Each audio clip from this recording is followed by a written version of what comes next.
दो दिवसीय दौरे पर गोरखपुर पहुंचे सीएम योगी। गुरु गोरखनाथ का आशीर्वाद लेकर के शुरू किया दौरा। बार एसोसिएशन के कार्यक्रम में भी शामिल हुए मुख्यमंत्री।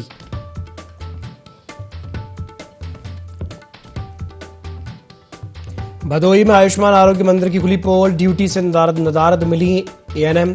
स्वास्थ्य सेवाओं पर उठे सवाल।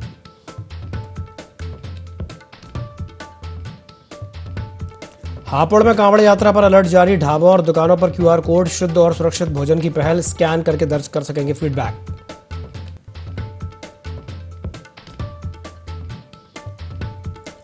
सिद्धार्थनगर में जौहर यूनिवर्सिटी बचाने के लिए समाजवादी पार्टी सड़क पर उतरी। 38 भवन ध्वस्तीकरण आदेश का किया विरोध। सपा ने राज्यपाल को सौंपा ज्ञापन।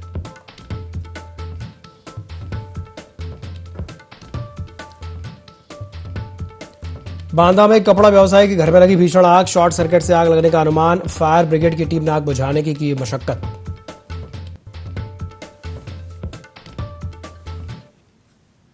नमस्कार, ND24 में आप सभी का स्वागत है। मैं हूं आपके साथ दिव्यांशु जोशी। तो उत्तर प्रदेश के मुख्यमंत्री योगी आदित्यनाथ 2 दिवसीय दौरे पर गोरखपुर पहुंच गए हैं।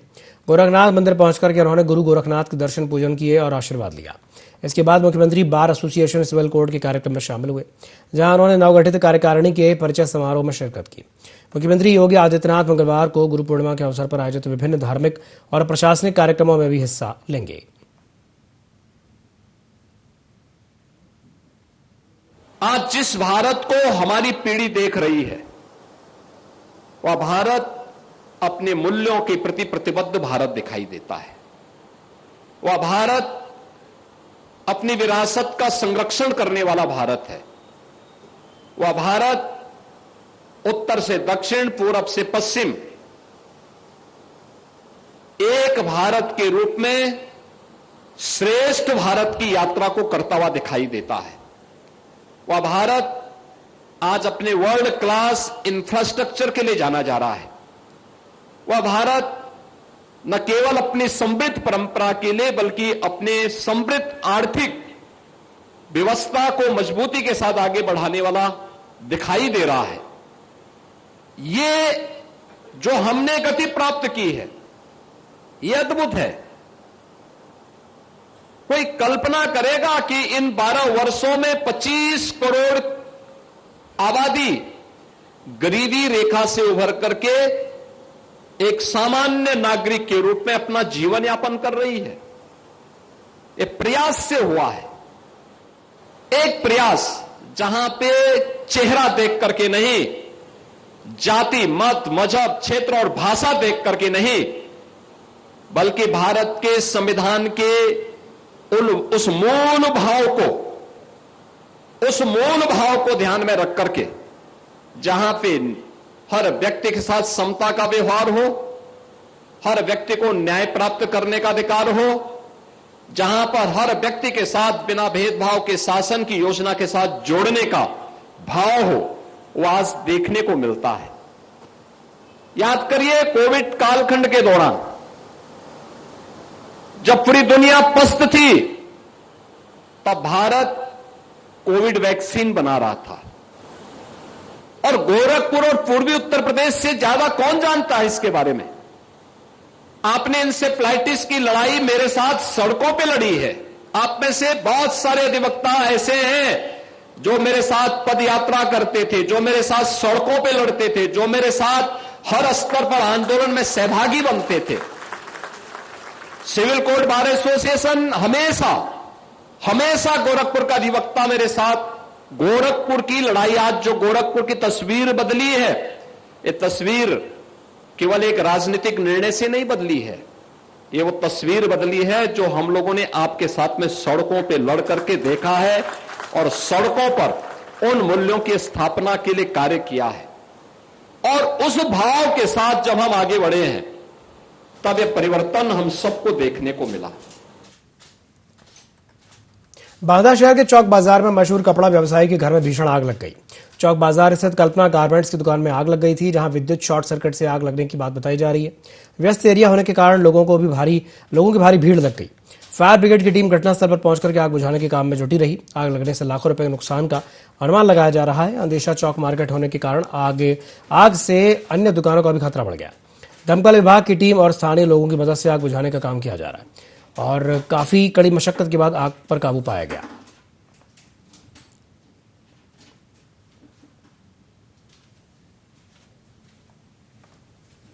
जैसा कि आप देख रहे हैं कि माहेश्वरी देवी मंदिर के पास मार्केट में एक गारमेंट्स की दुकान है, उसमें हमें 9:20 पर आग लगने की सूचना प्राप्त हुई थी और तत्काल ही हम जो है अपनी 2 गाड़ी लेकर के आए। उसके बाद 2 गाड़ी और मंगाई, 4 गाड़ियों से हम लगातार जो है अग्निशमन कार्य कर रहे हैं। ऊपर दुकान के ऊपर आवासीय भी था, उसमें बच्चे और औरतें थीं, उनको सकुशल बाहर निकाला गया है और आग को भी अब लगभग पूर्ण रूप से बुझा दिया गया है। थोड़ा कुरेद के बुझा रहे हैं, बाकी सब जान की कोई हानि नहीं है, माल जला है, उसका एनालिसिस किया है। आज कोतवाली नगर के माहेश्वरी देवी मंदिर के निकट बाजार में कल्पना मार्केट में आग की सूचना प्राप्त हुई। सुबह जिस सूचना प्राप्त होती तुरंत से कार्रवाई करते हुए स्वयं CFO बांदा के निर्देशन में 4 फायर टेंडर का प्रयोग किया गया और साथ ही थाना पुलिस और समस्त व्यापारी जनों का सहयोग से आग पे लगभग 20 से 25 मिनट में काबू पा लिया गया। किसी भी प्रकार की कोई जनहानि नहीं हुई है, सभी को ससमय रेस्क्यू कर लिया गया था और मौके पर शांति व्यवस्था कायम। आजम खान की जौहर यूनिवर्सिटी के 38 भवनों को ध्वस्त करने के आदेश के विरोध में समाजवादी पार्टी ने सिद्धार्थनगर में जोरदार प्रदर्शन किया। डुमरियागंज विधायक सैयदा खातून, जिलाध्यक्ष लालजी यादव, अल्पसंख्यक सभा के जिलाध्यक्ष शकील अहमद शाह और पूर्व विधायक अमर सिंह चौधरी के नेतृत्व में सैकड़ों कार्यकर्ता कलेक्ट्रेट पहुंचे। प्रदर्शन के बाद राज्यपाल के नाम ज्ञापन सौंपकर की कार्रवाई वापस लेने की मांग की गई। सपा नेताओं ने आरोप लगाया है कि यह कार्रवाई राजनीतिक द्वेष से प्रेरित है और इससे शिक्षा और छात्र हित प्रभावित होंगे। जौहर यूनिवर्सिटी का मुद्दा अब राजनीतिक बहस का केंद्र बनता जा रहा है।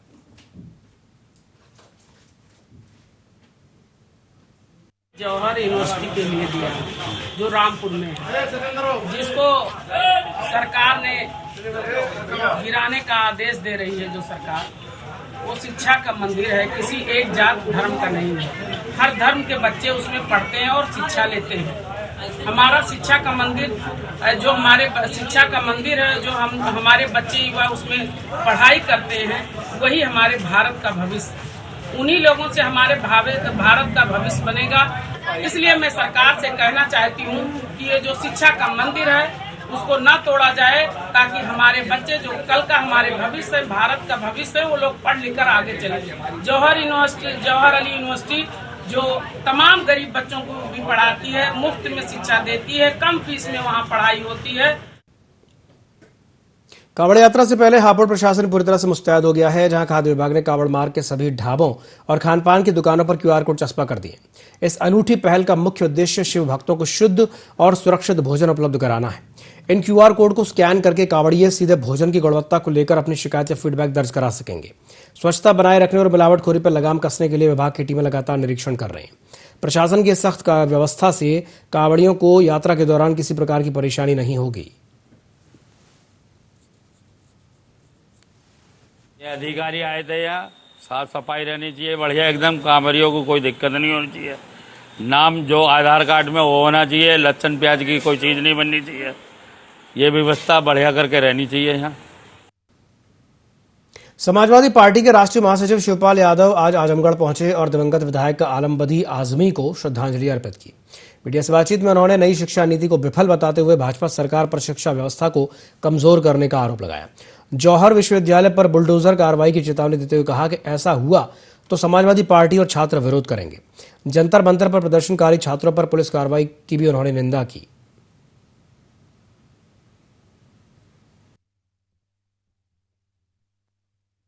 आलम बदी साहब नहीं रहे हैं, उनके घर पे गए तो शोक संवेदना देने, और वो हमारी पार्टी के सीनियर लीडर, और ऐसे लोग राजनीति में बहुत ही कम पैदा हुए हैं। उनमें से आलम बदी साहब थे। पेपर लीक एक बार नहीं, पेपर लीक हुए हैं, सैकड़ों बार पेपर लीक हुए हैं। कैसे लड़के कितनी दूर सेंटर डाले थे, कैसे ट्रेनों में बसों में भूखे प्यासे लड़के परीक्षा देने जाते थे, और जब जाते थे तो पर्चा लीक हो जाता था। एक बार नहीं, सैकड़ों बार पेपर लीक हुआ है। तो उसकी वजह से छात्रों ने आंदोलन खड़ा किया था। उसमें विपक्ष के दलों ने भी भाग लिया था। छात्रों के हित में छात्रों का साथ दिया था। पीलीभीत पुलिस ने एक सनसनीखेज मामले का खुलासा करते हुए गिरफ्तारी से बचने के लिए नहर में खुद के डूबने की झूठी कहानी रचने वाले आरोपी आकाश उर्फ ओम शंकर को गिरफ्तार कर लिया है। पुलिस जांच में सामने आया कि आरोपी न केवल जिंदा था बल्कि हुलिया बदलकर और पगड़ी बांधकर उत्तराखंड के रुद्रपुर में नौकरी कर रहा था। अमरिया थाना क्षेत्र के इस मामले में 22 जुलाई को सूचना मिली थी कि सनगढ़ी थाना क्षेत्र के भंगा मोहम्मदगंज के रहने वाले आकाश पोटा डैम के पास नहर में कूद गया। पुलिस द्वारा चलाए गए लंबे सर्च ऑपरेशन के दौरान कोई सुराग नहीं मिला, लेकिन तकनीकी साक्ष्यों और सर्विलांस से पता चला कि आरोपी और उसके साथियों के खिलाफ एक किशोरी को बहला फुसलाकर ले जाने का मुकदमा दर्ज था। पुलिस को गुमराह करने के लिए आरोपी ने नहर किनारे जूते छोड़कर डूबने का नाटक किया था।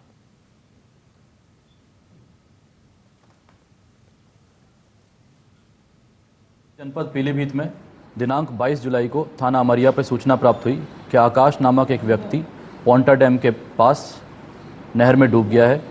तत्काल मौके पर थाना पुलिस पहुंची एवं गोताखोरों एवं अन्य लोगों द्वारा कई दिन तक एक सर्च अभियान चलाया गया, परंतु कई दिन तक आकाश नाम के व्यक्ति का पता नहीं चला। परंतु खोज करने पर पता चला कि आकाश के विरुद्ध थाना सुनगढ़ी में एक नाबालिग बच्ची को भगा ले जाने का मुकदमा पंजीकृत है। खुफिया तंत्रों से और पुलिस के सूचना तंत्रों से यह सूचना प्राप्त हुई कि यह व्यक्ति रुद्रपुर में भेष बदल कर रह रहा है। ये पगड़ी बांधकर वहाँ पे रह रहा था, तो इसको अमरिया में मिलने पर पुलिस द्वारा गिरफ्तार किया गया और गिरफ्तारी के बाद इसके द्वारा बताया गया कि ये सब एक साजिश के तहत किया गया था, जिसमें यह व्यक्ति खुद को मरा दिखाकर साबित करना चाहता था और मुकदमे से बचना चाहता था और साथ ही भेष बदलकर एक नई जिंदगी शुरू करना चाहता था। अभी विवेचना प्रचलित है, जो भी संरक्षण दिया सबके विरुद्ध। बढ़ते अगली बड़ी खबर की ओर, जो कि लखनऊ से, जहां पर अनूप शहर विधानसभा की मतदाता सूची पर समाजवादी पार्टी ने सवाल उठा दिए हैं। 27,000 से ज्यादा मतदाताओं के नाम में गड़बड़ी का आरोप लगाया। सरनेम जोड़ने, हटाने और रिलेटिव नाम बदलने की शिकायत की गई है। 448 मतदेय स्थलों की सूची में त्रुटियों का दावा किया गया। करीब 800 मतदाताओं के ईपीआईसी नंबर बदले जाने का भी आरोप है। 27,000 से ज्यादा मतदाताओं को नया पहचान पत्र देने की मांग की गई है और धर्म के आधार पर नाम दर्ज होने की जांच की मांग की गई है। समाजवादी पार्टी ने मुख्य निर्वाचन अधिकारी को इस संबंध में ज्ञापन सौंप दिया। 2027 के चुनाव से पहले सूची शुद्ध करने की मांग उठ रही है। तो ये खबर आपको बता रहे लखनऊ से, जहां पर अनूप शहर विधानसभा की मतदाता सूची पर समाजवादी पार्टी ने सवाल उठाए हैं। 27,000 से ज्यादा मतदाताओं के नाम में गड़बड़ी का आरोप लगाया है।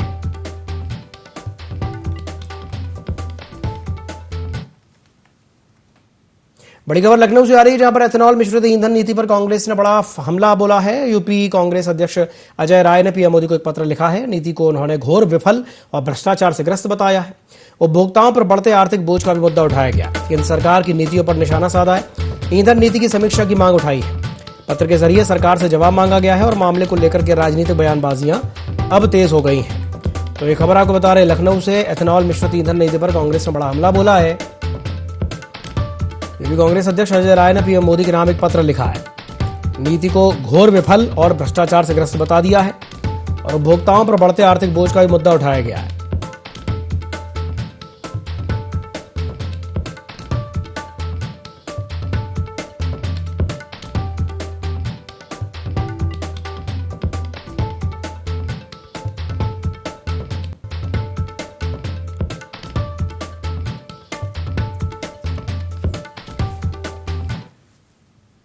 चलिए बढ़ते हैं अगली बड़ी खबर की ओर, जो कि गोरखपुर से, जहां पर पिपराइच के तुर्रा नाले में एक युवक का शव मिला। हत्या के आरोप में परिजनों ने शव को रखकर के प्रदर्शन किया। गोरखपुर पिपराइच मार्ग करीब 2.5 घंटे तक जाम रहा। सड़क के दोनों ओर वाहनों की लंबी लंबी कतारें लग गई। परिजनों ने 25 लाख रुपए के मुआवजे और नौकरी की मांग की। 4 नामजद आरोपियों के खिलाफ हत्या का केस दर्ज हो गया है। 3 आरोपियों को हिरासत में लेकर के पूछताछ जारी है। पोस्टमार्टम रिपोर्ट के आधार पर अब आगे की कार्रवाई की जाएगी। तो ये बड़ी खबर आपको बता रहे गोरखपुर से, जहां पर पिपराइच के तुर्रा नाले में एक युवक का शव मिला है और हत्या के आरोप में परिजनों ने शव रख करके प्रदर्शन किया है। गोरखपुर पिपराइच मार्ग करीब 2.5 घंटे तक जाम रहा और सड़क के दोनों ओर वाहनों की लंबी लंबी कतारें लग गई।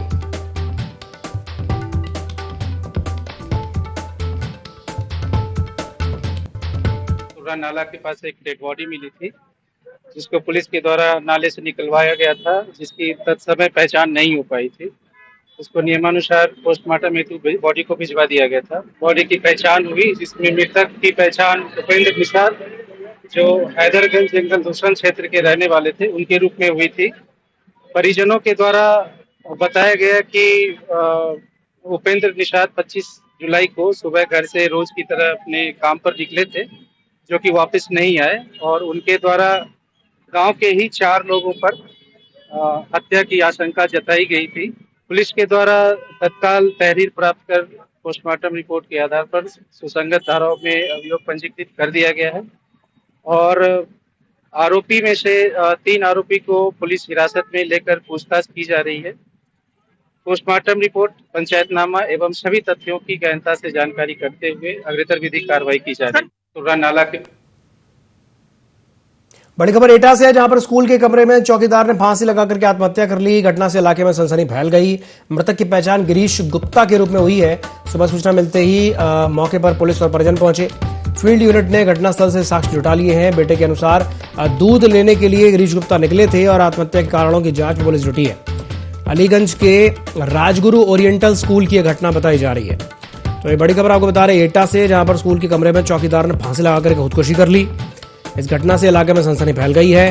मृतक की पहचान गिरीश गुप्ता के रूप में हुई है। सुबह सूचना मिलते ही पुलिस मौके पर पहुंची और परिजन भी पहुंचे। फील्ड यूनिट से घटनास्थल से साक्ष्य जुटाए गए हैं। बेटे के अनुसार दूध लेने के लिए गिरीश गुप्ता निकले थे और आत्महत्या के कारणों की जांच में पुलिस जुटी है।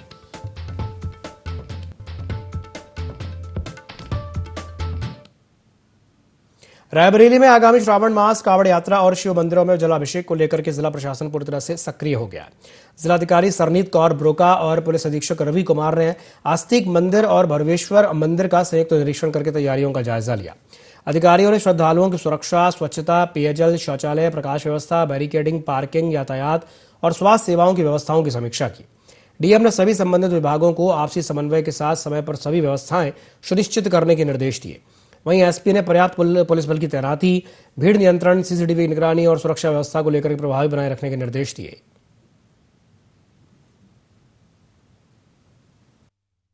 कल पुलिस अधीक्षक महोदय के साथ जाकर जितने भी यहाँ पे मंदिर हैं, मुख्य रूप से आस्तिक बाबा मंदिर और बछरावा में जो फेमस टेम्पल है, वहाँ पे जाके निरीक्षण किया गया और वहाँ पे देखा गया कि वहाँ पर सुविधाएं पर्याप्त हो श्रद्धालुओं के लिए और किसी प्रकार की असुविधा किसी को ना हो। साफ सफाई मेंटेन्ड हो, लाइटिंग मेंटेन्ड हो, रोड की मरम्मत भी हो, ताकि जो लोग पैदल चल के जाते हैं जल लेकर उनको कोई असुविधा ना हो। सीतापुर पुलिस ने सिरकटी लाश मिलने के सनसनीखेज हत्याकांड का खुलासा करते हुए 2 आरोपियों को गिरफ्तार किया है। थाना संदना क्षेत्र में 26 जुलाई को खेत में मिले धड़ की पहचान खैराबाद के रहने वाले 42 साल के भूपई यादव के रूप में हुई है। पुलिस ने गहन जांच के बाद शश्री देवी और उसके भाई रिंकू को गिरफ्तार कर लिया।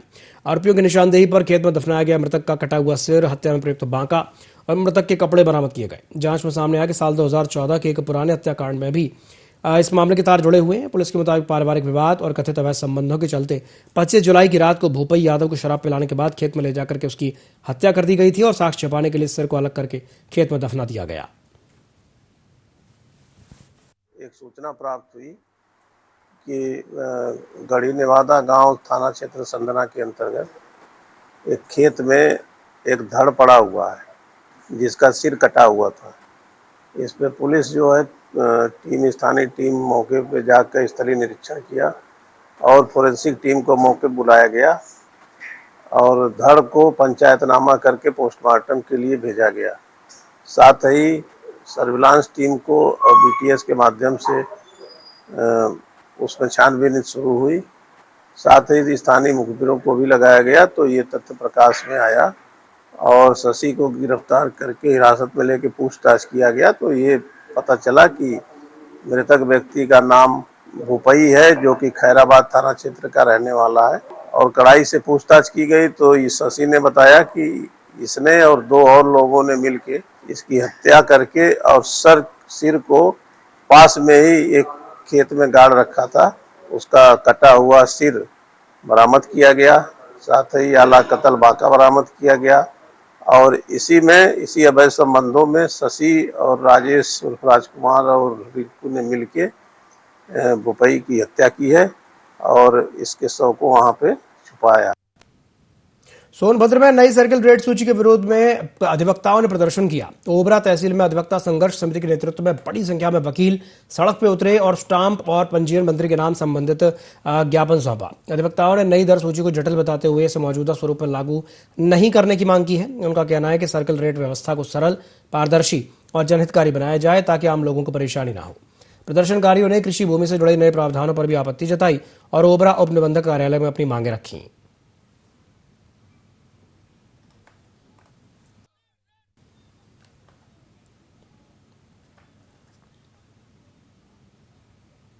सोनभद्र के चौपन नगर में छात्रों के समर्थन में कांग्रेस कार्यकर्ताओं ने मिठाई बांट करके खुशी जताई। जंतर मंतर पर छात्रों के आंदोलन की जीत को लेकर के चौपन बस स्टैंड पर कार्यक्रम आयोजित किया गया, जहां पर कार्यक्रम की अध्यक्षता पूर्व नगर कांग्रेस अध्यक्ष स्वतंत्र साहनी ने की, जबकि ओबीसी कांग्रेस के प्रदेश उपाध्यक्ष सीताराम केसरी भी मौजूद रहे। कांग्रेस नेताओं ने छात्रों और युवाओं के संघर्ष को लोकतंत्र की जीत बताया। इस दौरान बीजेपी सरकार की नीतियों पर निशाना साधते हुए युवाओं के मुद्दों को लेकर आगे भी संघर्ष जारी रखने का ऐलान किया गया। कार्यक्रम में बड़ी संख्या में कार्यकर्ता और छात्र शामिल हुए।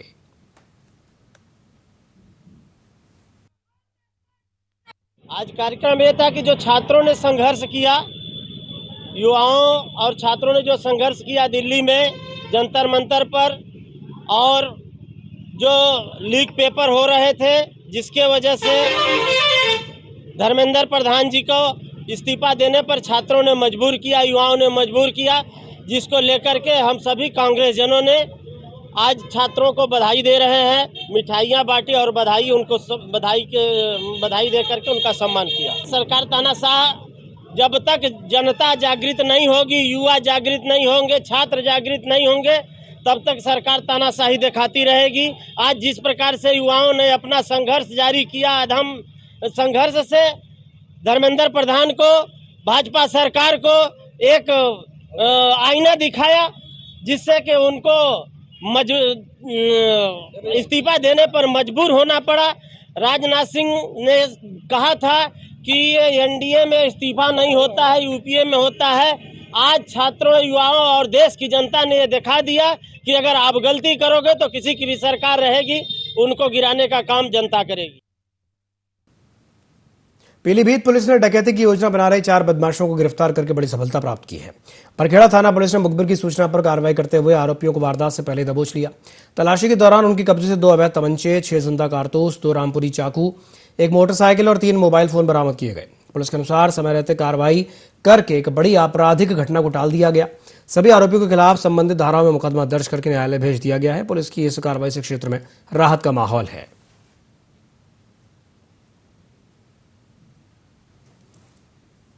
पीलीभीत में दिनांक 27 जुलाई को श्रीमान पुलिस अधीक्षक महोदय के नेतृत्व में थाना बरखेड़ा द्वारा एक कार्रवाई करते हुए डकैती की योजना बना रहे 4 युवकों को गिरफ्तार किया गया है।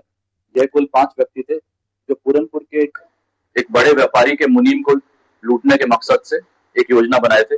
इन्होंने योजना के तहत 2 तमंचे, 1 मोटरसाइकिल, 2 रामपुरी चाकू एवं अन्य सभी तैयारियां कर ली थी एवं ये रात को ही पूरनपुर से बरेली जा रहे मुनीम को रास्ते में दबोचकर उसके पास रखे एक भारी धनराशि को डकैती के माध्यम से लूट लेने की इनकी पूरी प्लानिंग थी, जिसको पुलिस ने पूरी तरह से विफल कर दिया। इन चार युवकों को पुलिस ने तुरंत गिरफ्तार किया है एवं एक और व्यक्ति अंकित जो कि अभी फरार है, उसको भी गिरफ्तार किया। इसी के साथ बुलेटिन में फिलहाल के लिए इतना ही। दीजिए इजाजत। नमस्कार।